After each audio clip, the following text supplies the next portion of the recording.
So you want to own a gym. Find a building, fill it with treadmills, watch the memberships roll in. That's the plan in your head, and it's not a bad plan. Think you know what's happening at Gold's Gym in Venice Beach right now? Arnold Schwarzenegger still trains there. Still. 6-time Mr. Olympia, 7 if you count the year they gave him grief about. The man who built the entire idea of a bodybuilder in the public imagination still walks into the same gym Joe Gold opened in 1965. It survived 50 years of trends, 6 decades of every fitness fad that ever came and went, and it's still standing, still packed, still the most famous gym on earth. And in October of 2025, the company that ran 23 other Gold's Gym locations across Southern California sold every single one of them. One name on the building, 60 years of history, Arnold Schwarzenegger's actual signature on the wall, and 23 out of 24 locations still got sold off to a competitor. Only Venice survived, and it survived because the guys who own it happen to like owning it, not because the math told them to. Sit with that, because it's the whole business in one sentence. The most legendary gym brand in the world, the one every other gym is still trying to imitate, couldn't keep its own locations open under its own name. If you think owning a gym means finding a building, filling it with treadmills, and watching memberships roll in, you're about to find out why even Gold's Gym couldn't make that math work everywhere. Here's the actual secret sitting underneath this entire industry. Nobody is really paying for a gym. They're paying rent on a version of themselves that shows up 3 times a week, whether that version ever actually exists or not. And once you understand that difference, everything about how a gym makes money and how it quietly stops making money starts to make sense. Let's start with what it costs to open the doors, because the range is bigger than people expect, and the reason why matters. A small boutique studio, the kind built around one style of class in under 3,000 square feet, can open for somewhere between $50,000 and $150,000. A full traditional gym with a real weight floor and a real cardio section runs somewhere between $100,000 and $500,000. A franchise where you're buying a known name and a proven layout can run $200,000 to $500,000 or more once you add the franchise fee on top. None of those numbers include the part almost nobody budgets correctly. 3 to 6 months of cash reserves just sitting there, untouched, because most gyms don't break even for 12 to 18 months after opening. If your monthly costs run $15,000, you need $45,000 to $90,000 in a bank account doing absolutely nothing except making sure you survive your own slow start. Burn through that reserve by month 4, and you start making the kind of decisions that sink businesses. Cutting corners, slashing prices, borrowing at rates that make the math worse instead of better. Then there's equipment, and this is where the first real trap lives. A commercial treadmill costs around $3,500 to buy outright. Lease that same treadmill over 36 months instead, and you'll pay roughly $11,000 for it by the time the lease ends. Same treadmill, 3 times the price. Multiply that gap across a cardio section, a strength floor, and a full set of machines, and leasing an entire gym's worth of equipment can quietly cost 2 to 3 times what buying it outright would have. Leasing feels smart in the moment because it keeps cash in your pocket during the scariest part of the business, the part where you don't have members yet. But the lease doesn't care whether your gym succeeds.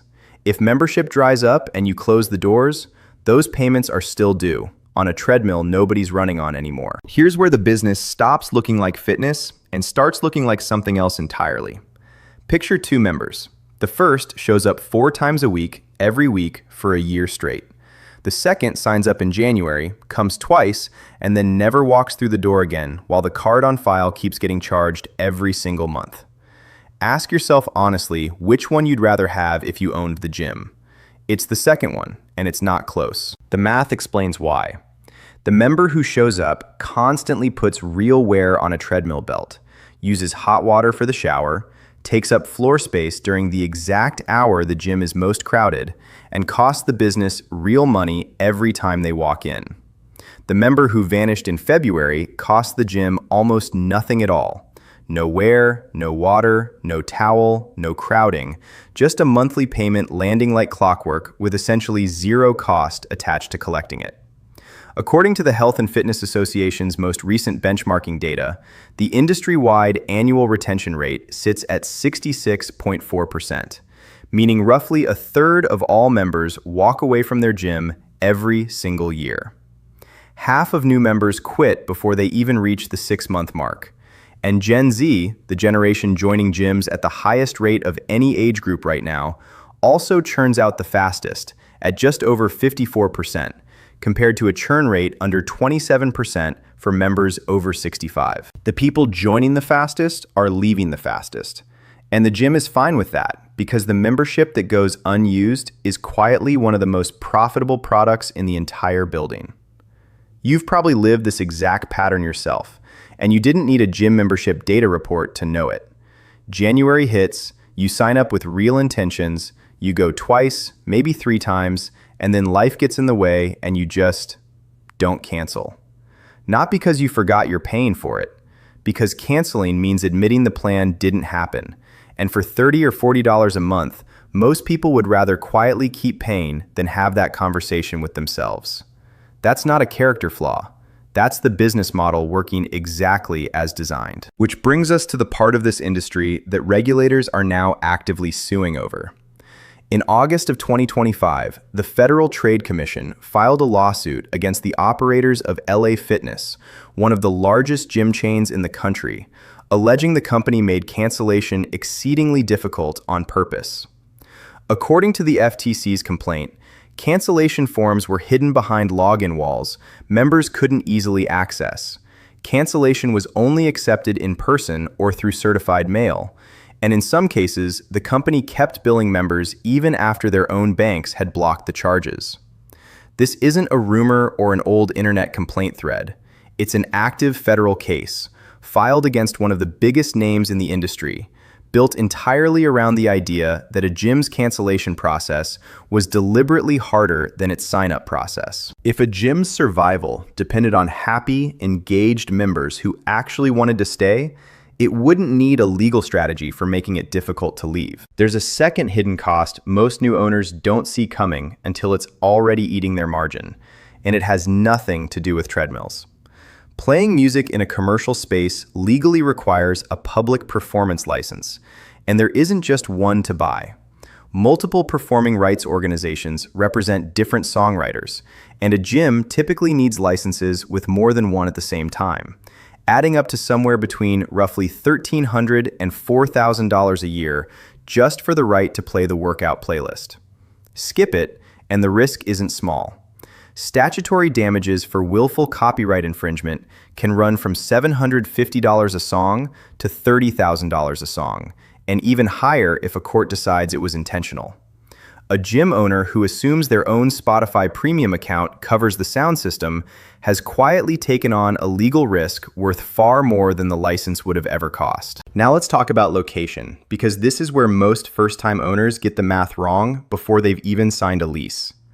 Roughly 80% of a gym's membership comes from within a 10 to 15-minute drive of the building. Not the city, not the metro area.